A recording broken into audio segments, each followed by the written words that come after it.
Welcome back, YouTubers. Today I'm still working on the small John Deere 520 snowblower, and today I'll be replacing the wheel axle bushings. So the bushings are situated in here. There's the bushing, and as you can see it's loose. So I'm going to start by removing this wheel first, and I'm going to have to start by removing the little snap ring here. The pliers I'm using today are made by Channel Lock, and they're called snap ring pliers. They're a very good quality, and I would recommend them to anybody. So you want to grab the snap ring, that.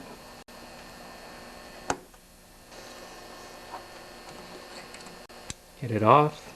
There's a washer here. You're going to have to remove this little linch pin.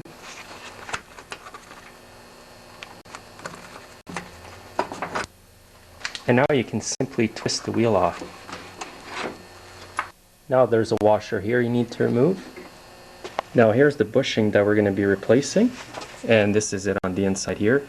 Sometimes they're stuck in there pretty tight, so you have to pound them out from the inside here with a hammer. Sometimes you'll need a chisel to get in between. This one's in there really tight.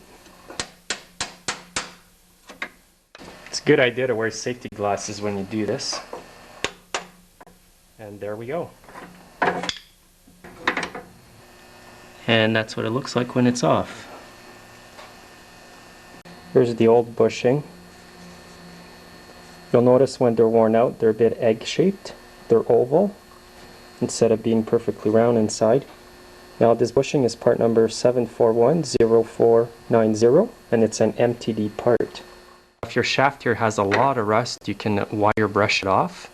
So what I'll be using today on that shaft is some low temp grease. It's basically snowmobile grease, and it's not going to get hard in the winter time. And I'm just going to rub it all over the shaft here. Just turn the shaft so you can get it on everywhere. Also, by putting a lot of grease here, it stops the wheel from fusing to the shaft when it gets wet in there. Sometimes people go to take the wheels off their snowblowers, and they haven't gotten the wheels off for, let's say, 20 years, and the wheels are jammed on there. So this grease will prevent that.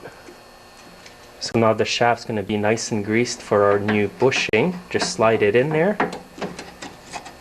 And you're going to see there's grooves on the bushing, and it can only go in one way into the body.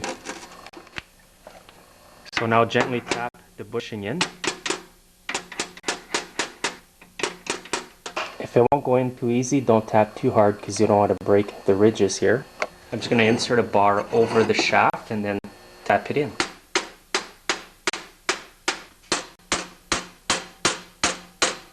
So now that you've got the bushing nice and flush there, you can reinsert the washer that goes over here, and you can put a bit of grease in between it.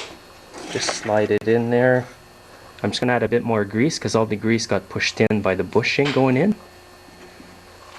And now just reinsert your wheel.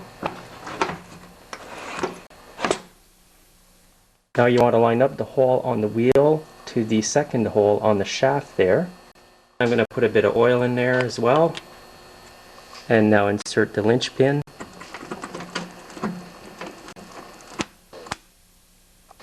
Now there's another washer that goes here.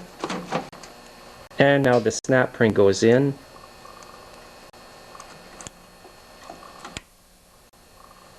So now that you've done that side, just repeat the same process on that side. And now I'm just going to reinstall the belly pan. And there's 6 bolts that go there, one here, one there, 2 here, and 2 at the bottom, and they're all 3/8. So once you've tightened them up, you're done. So the symptoms of worn out bushings are that your wheels may be loose. It could cause the chains inside to fall off the sprockets. I've seen that happen before. I've seen bushings worn out so bad that the snowblower was tilting on the side of the bushing that was worn out. So it's an easy job to do.